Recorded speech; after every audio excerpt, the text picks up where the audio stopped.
And when you want something, all the universe conspires in helping you to achieve it.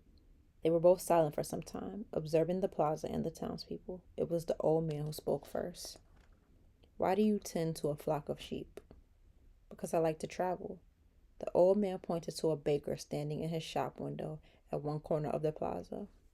When he was a child, that man wanted to travel too, but he decided first to buy his bakery and put some money aside. When he's an old man, he's going to spend a month in Africa. He never realized that people are capable at any time in their lives of doing what they dream of. He should have decided to become a shepherd, the boy said. Well, he thought about that, the old man said. But bakers are more important people than shepherds. Bakers have homes, while shepherds sleep out in the open. Parents would rather see their children marry bakers than shepherds. The boy felt a pang in his heart, thinking about the merchant's daughter. There was surely a baker in her town. The old man continued, in the long run, what people think about shepherds and bakers becomes more important for them than their own personal legends. The old man leafed through the book and fell to reading a page he came to. The boy waited and then interrupted the old man just as he himself had been interrupted. Why are you telling me all of this? Because you are trying to realize your personal legend, and you are at the point where you're about to give it all up. And that's when you always appear on the scene. Not always in this way, but I always appear in one form or another. Sometimes I appear in the form of a solution or a good idea. At other times, at a crucial moment, I make it easier for things to happen. There are other things I do too, but most of the time people don't realize I've done them. The old man related that the week before he had been forced to appear before a miner and had taken the form of a stone. The miner had abandoned everything to go mining for emeralds. For 5 years he had been working in a certain river and had examined hundreds of thousands of stones looking for an emerald. The miner was about to give it all up right at that point when, if he were to examine just one more stone, just one more, he would find his emerald. Since the miner had sacrificed everything to his personal legend, the old man decided to become involved. He transformed himself into a stone that rolled up to the miner's foot. The miner, with all the anger and frustration of his 5 fruitless years, picked up the stone and threw it aside. But he had thrown it with such a force that it broke the stone it fell upon, and there, embedded in the broken stone, was the most beautiful emerald in the world. People learn early in their lives what is their reason for being, said the old man, with a certain bitterness. Maybe that's why they give up on it so early, too. But that's the way it is. The boy reminded the old man that he had said something about hidden treasure. Treasure is uncovered by the force of flowing water, and it is buried by the same current, said the old man. If you want to learn about your own treasure, you will have to give me 1/10 of your flock. What about 1/10 of my treasure? The man looked disappointed. If you start out by promising what you don't even have yet, you'll lose your desire to work towards getting it. The boy told him that he had already promised to give 1/10 of his treasure to the gypsy. Gypsies are experts at getting people to do that, sighed the old man. In any case, it's good that you've learned that everything in life has its price. This is what the warriors of light try to teach. The old man returned the book to the boy.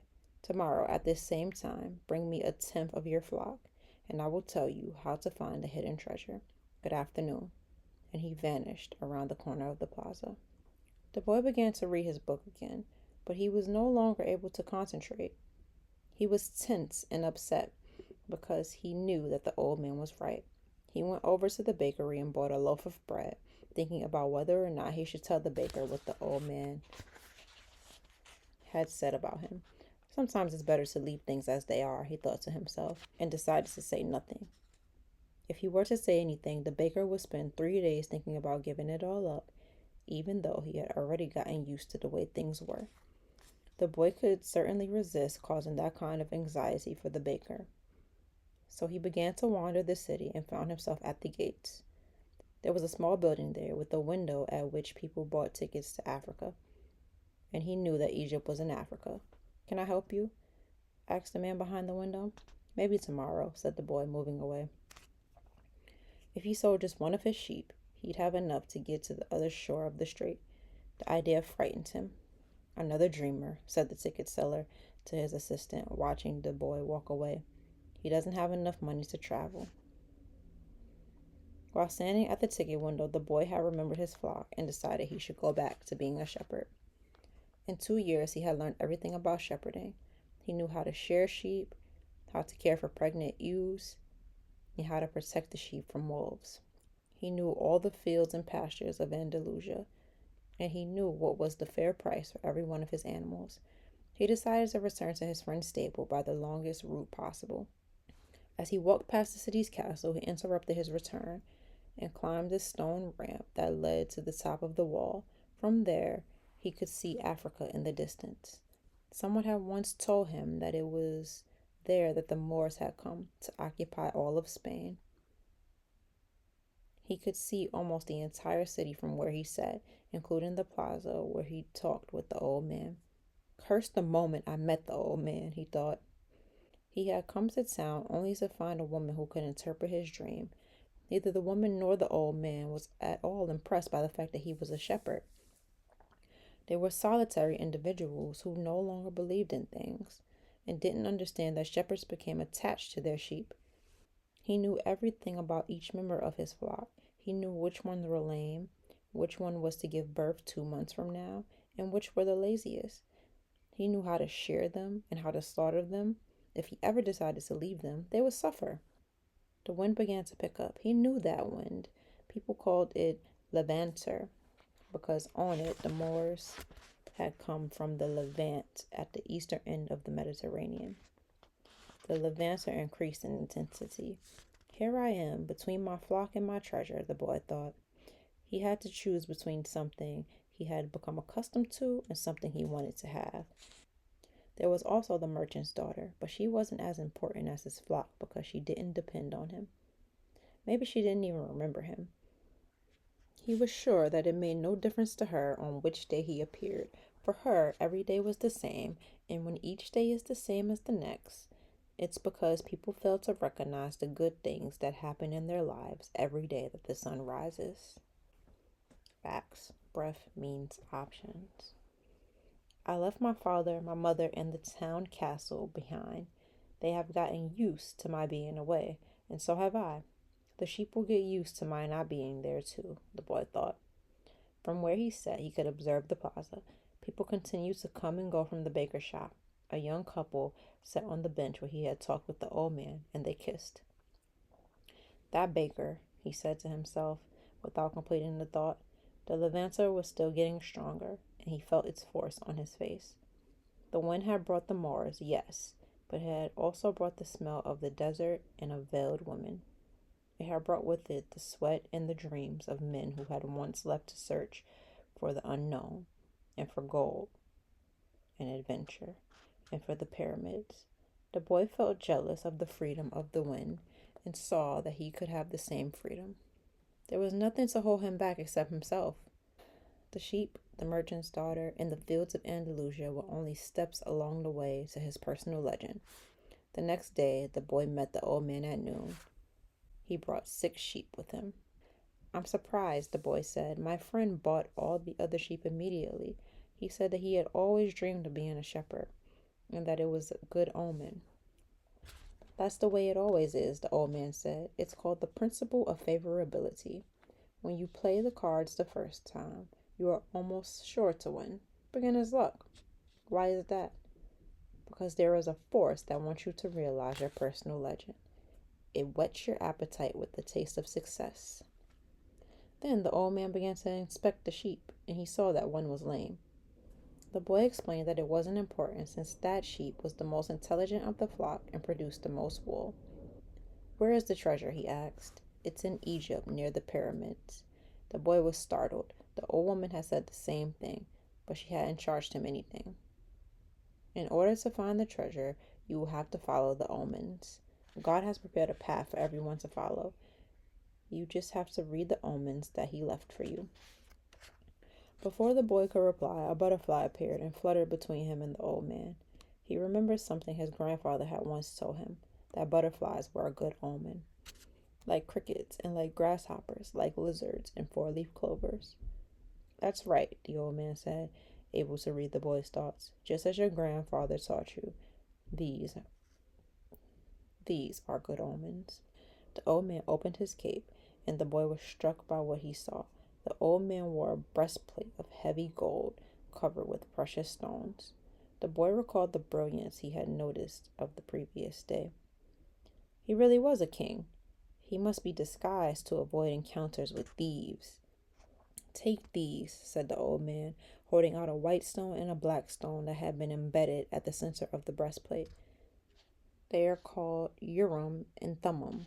The black signifies yes, and the white no. When you are unable to read the omens, they will help you to do so. Always ask an objective question. But if you can, try to make your own decisions.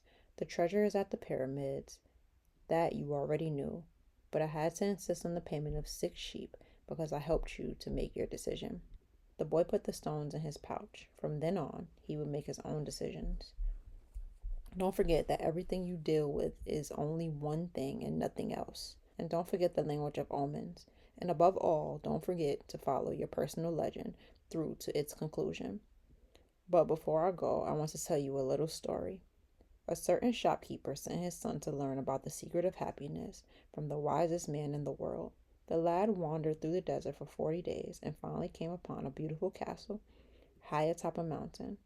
It was there that the wise man lived. Rather than finding a saintly man, though, our hero, on entering the main room of the castle, saw a hive of activity. Tradesmen came and went. People were conversing in the corners. A small orchestra was playing soft music, and there was a table covered with platters of the most delicious food in that part of the world. The wise man conversed with everyone, and the boy had to wait for 2 hours before it was his turn to be given the man's attention. The wise man listened attentively to the boy's explanation on why he had come, but told him that he didn't have time just then to explain the secret of happiness. He suggested that the boy look around the palace and return in 2 hours. Meanwhile, I want to ask you to do something, said the wise man, handing the boy a teaspoon that held 2 drops of oil. As you wander around, carry the spoon with you without allowing the oil to spill. The boy began climbing and descending the many staircases of the palace, keeping his eyes fixed on the spoon. After 2 hours, he returned to the room where the wise man was. Well, asked the wise man, did you see the Persian tapestries that were hanging in my dining hall? Did you see the garden that it took the master gardener 10 years to create? Did you notice the beautiful parchments in the library? The boy was embarrassed and confessed that he observed nothing. His only concern had been not to spill the oil that the wise man had entrusted him with. Then go back and observe the marvels of my world, said the wise man. You cannot trust a man if you don't know his house. Relieved, the boy picked up the spoon and returned to his exploration of the palace, this time observing all the works of art on the ceiling and the walls. He saw the gardens, the mountains all around him, the beauty of the flowers, and the taste with which everything had been selected. Upon returning to the wise man, he related in detail everything he had seen. But where are the drops of oil I entrusted to you? Asked the wise man. Looking down at the spoon he held, the boy saw that the oil was gone. Well, there is only one piece of advice I can give you, said the wisest of wise men. The secret of happiness is to see all the marvels of the world and never to forget the drops of oil on the spoon. The shepherd said nothing. He had understood the story the old king had told him. A shepherd may like to travel, but he should never forget about his sheep. The old man looked at the boy and, with his hands held together, made several strange gestures over the boy's head. Then, taking his sheep, he walked away. At the highest point in Tarifa, there is an old fort built by the Moors. From atop its walls, one can catch a glimpse of Africa. Melchizedek, the king of Salem, sat on the wall of the fort that afternoon and felt the levanter blowing in his face. The sheep fidgeted nearby, uneasy with their new owner and excited by so much change. All they wanted was food and water. Melchizedek watched a small ship that was plowing its way out of the port. He would never again see the boy, just as he had never seen Abraham again after having charged him his 1/10 fee. That was his work. The gods should not have desires because they don't have personal legends. But the king of Salem hoped desperately that the boy would be successful. It's too bad that he's quickly going to forget my name, he thought. I should have repeated it for him. Then, when he spoke about me, he would say that I am Melchizedek, the king of Salem. He looked to the skies, feeling a bit abashed, and said, I know it's the vanity of vanities, as you said, my lord, but an old king sometimes has to take some pride in himself. How strange Africa is, thought the boy. He was sitting in a bar very much like the other bars he had seen along the narrow streets of Tangier. Some men were smoking from a gigantic pipe they had passed from one to the other. In just a few hours he had seen men walking hand in hand, women with their faces covered, and priests that climbed to the tops of towers and chanted, as everyone about him went to their knees and placed their foreheads on the ground. A practice of infidels, he said to himself. As a child in church, he had always looked to the image of Saint Santiago Matamoros on his white horse, his sword unsheathed, and figures such as these kneeling at his feet. The boy felt ill and terribly alone. The infidels had an evil look about them. Besides this, in the rush of his travels, he had forgotten a detail, just one detail, which could keep him from his treasure for a long time. Only Arabic was spoken in this country.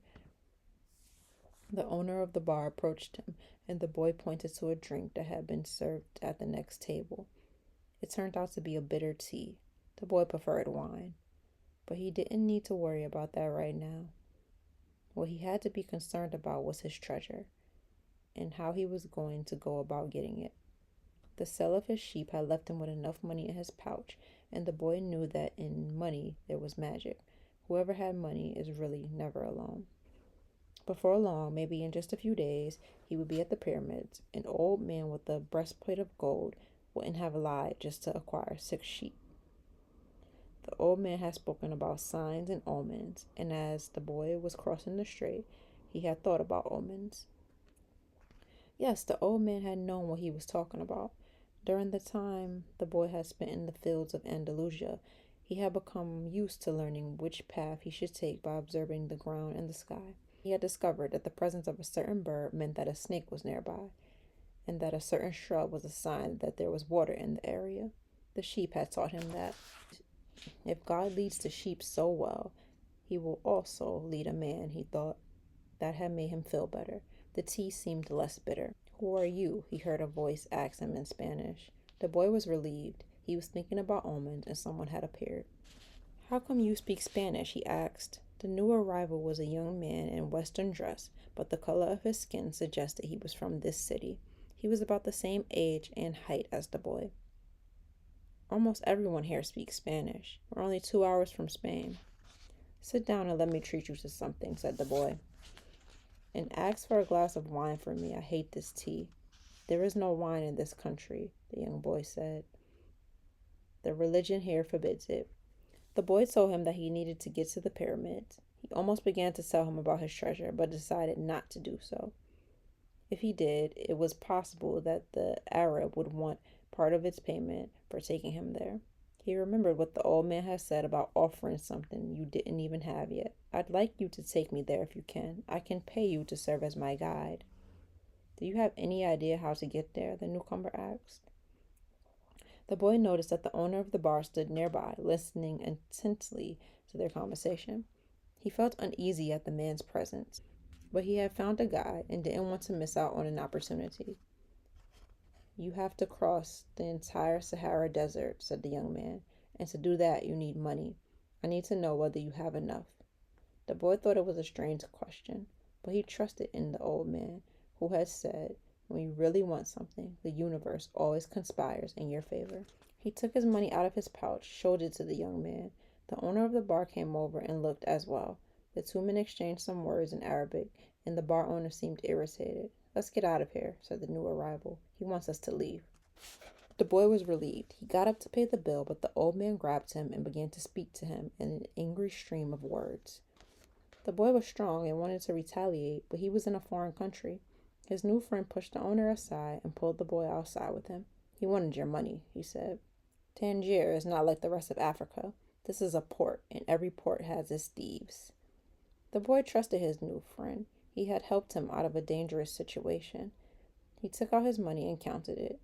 We could get to the pyramids by tomorrow, said the other, taking the money. But I have to buy 2 camels. They walked together through the narrow streets of Tangier. Everywhere there were stalls of items for sale. They reached the center of a large plaza where the market was held. There were thousands of people there, arguing, selling, and buying. Vegetables for sale amongst daggers and carpets displayed alongside tobacco. But the boy never took his eye off of his new friend. After all, he had all his money. He thought about asking him to give it back, but decided that would be unfriendly. He knew nothing about the customs of the strange land he was in. I'll just watch him, he said to himself. He knew he was stronger than his friend. Suddenly, there in the midst of all that confusion, he saw the most beautiful sword he had ever seen. The scabbard was embossed in silver, and the handle was black and encrusted with precious stones. The boy promised himself when he returned from Egypt he would buy that sword. Ask the owner of that stall how much the sword cost, he said to his friend. Then he realized that he had been distracted for a few moments, looking at the sword. His heart squeezed as if his chest had suddenly compressed. He was afraid to look around because he knew what he would find. He continued to look at the beautiful sword for a bit longer until he summoned the courage to turn around. All around him was the market, with people coming and going, shouting and buying, and the aroma of strange foods. But nowhere could he find his new companion. The boy wanted to believe that his friend had simply become separated from him by accident. He decided to stay right there and await his return. As he waited, a priest climbed to the top of a nearby tower and began his chant. Everyone in the market fell to their knees, touched their foreheads to the ground, and took up the chant. Then, like a colony of worker ants, they dismantled their stalls and left. The sun began its departure as well. The boy watched it through its trajectory for some time until it was hidden behind the white houses surrounding the plaza. He recalled that when the sun had risen that morning, he was on another continent, still a shepherd with 60 sheep, and looking forward to meeting with a girl. That morning, he had known everything that was going to happen to him as he walked through the familiar fields. But now, as the sun began to set, he was in a different country, a stranger in a strange land where he couldn't even speak the language. He was no longer a shepherd, and he had nothing, not even the money to return and start everything over. All this happened between sunrise and sunset, the boy thought. He was feeling sorry for himself and lamenting the fact that his life could have changed so suddenly and so drastically. He was so ashamed that he wanted to cry. He had never even wept in front of his own sheep, but the marketplace was empty, and he was far from home, so he wept. He wept because God was unfair, and because this was the way God repaid those who believed in their dreams. When I had my sheep, I was happy and made those around me happy. People saw me coming and welcomed me, he thought. But now I'm sad and alone. I'm going to become bitter and distrustful of people because someone betrayed me. I'm going to hate those who have found their treasure because I never found mine. And I'm going to hold on to what little I have because I'm too insignificant to conquer the world. He opened his pouch to see what was left of his possessions. Maybe there was a little bit of a sandwich he had eaten on the ship. But all he found was the heavy book, his jacket, and the 2 stones the old man had given him. As he looked at the stones, he felt relieved for some reason. He had exchanged 6 sheep for 2 precious stones that had been taken from a gold breastplate. He could sell the stones and buy a return ticket. But this time I'll be smarter, the boy thought, removing them from the pouch so he could put them in his pocket. This was a port town, and the only truthful thing his friend had told him was the port town was full of thieves. Now he understood why the owner of the bar had been so upset. He was trying to tell him not to trust that man. I'm like everyone else. I see the world in terms of what I would like to see happen, not what actually does. He ran his fingers slowly over the stones, sensing their temperature and feeling their surfaces. They were his treasure. Just handling them made him feel better. They reminded him of the old man. When you want something, all the universe conspires in helping you to achieve it, he had said. The boy was trying to understand the truth of what the old man had said.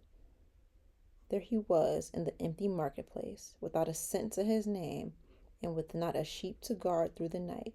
But the stones were proof that he had met with a king who knew of the boy's past. They're called Urim and Thummim, and they can help you to read the omens. The boy put the stones back in the pouch and decided to do an experiment. The old man had said to ask very clear questions, and to do that, the boy had to know what he wanted. So he asked if the old man's blessings were still with him. He took out one of the stones. It was yes. Am I going to find my treasure? He asked. He stuck his hand into the pouch and felt around for one of the stones. As he did so, both of them pushed through a hole in the pouch and fell to the ground. The boy had never even noticed there was a hole in his pouch. He knelt down to find them and put them back in the pouch. But as he saw them lying there on the ground, another phrase came to his mind. Learn to recognize the omens and follow them, the old king had said. An omen, the boy smiled to himself. He picked up the two stones and put them back in his pouch. He didn't consider mending the hole. The stones could fall through any time they wanted. He had learned that there were certain things one shouldn't ask about so as not to flee from one's own personal legend. I promised that I would make my own decisions, he said to himself. But the stones had told him that the old man was still with him, and that made him feel more confident. He looked around at the empty plaza again, feeling less desperate than before. This wasn't a strange place, it was a new one. After all, what he had always wanted was just that, to know new places. Even if he never got to the pyramids, he had already traveled further away than any shepherd he knew. Oh, if they only knew how different things are, just 2 hours by ship from where they are, he thought. Although his new world at the moment was just an empty marketplace, he had already seen it when it was teeming with life, and he would never forget it. He remembered the sword. It hurt him a bit to think about it, but he had never seen one like it before. As he mused about these things, he realized that he had to choose between thinking of himself as the poor victim of a thief and as an adventurer in a quest of his treasure. I'm an adventurer looking for treasure, he said to himself. He was shaken into wakefulness by someone. He had fallen asleep in the middle of the marketplace, and life in the plaza was about to resume. Looking around, he saw his sheep, and then realized he was in a new world. But instead of being saddened, he was happy. He no longer had to seek out food and water for the sheep. He could go in search of his treasure instead. He had not a cent in his pocket, but he had faith. He had decided the night before that he would be as much an adventurer as the ones he had admired in books. He walked slowly through the market. The merchants were assembling their stalls, and the boy helped the candy seller to do his. The candy seller had a smile on his face. He was happy, aware of what his life was about, and ready to begin a day's work. His smile reminded the boy of the old man, the mysterious old king he had met. This candy merchant isn't making candy so that later he can travel or marry a shopkeeper's daughter. He's doing it because it's what he wants to do, thought the boy.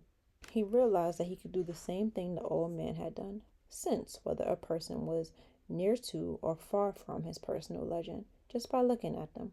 It's easy, and yet I've never done it before, he thought. When the stall was assembled, the candy seller offered the boy the first sweet he had made for the day. The boy thanked him, ate it, and went on his way. When he had gone only a short distance, he realized that, while they were erecting the stall, one of them had spoken Arabic and the other Spanish, and they had understood each other perfectly well.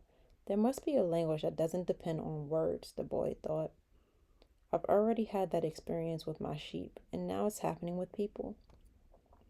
He was learning a lot of new things. Some of them were things that he had already experienced and weren't really new, but he had never perceived before. And he hadn't perceived them because he had become accustomed to them. He realized, if I can learn to understand this language without words, I can learn to understand the world. Relaxed and unhurried, he resolved that he would walk through the narrow streets of Tangier. Only in that way would he be able to read the omens. He knew it would require a lot of patience, but shepherds know all about patience. Once again, he saw that in that strange land, he was applying the same lessons he had learned with his sheep. All things are one, the old man had said. The crystal merchant awoke with the day and felt the same anxiety he felt every morning.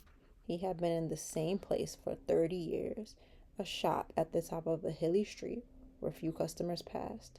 Now it was too late to change anything.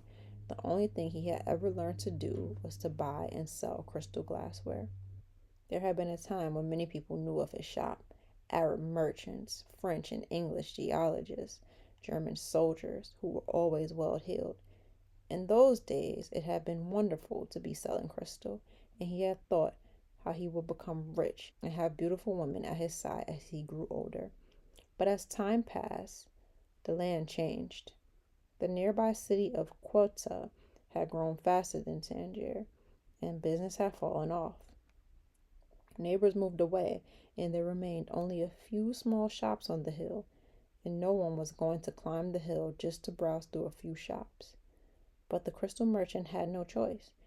He had lived 30 years of his life buying and selling crystal pieces, and now it was too late to do anything else.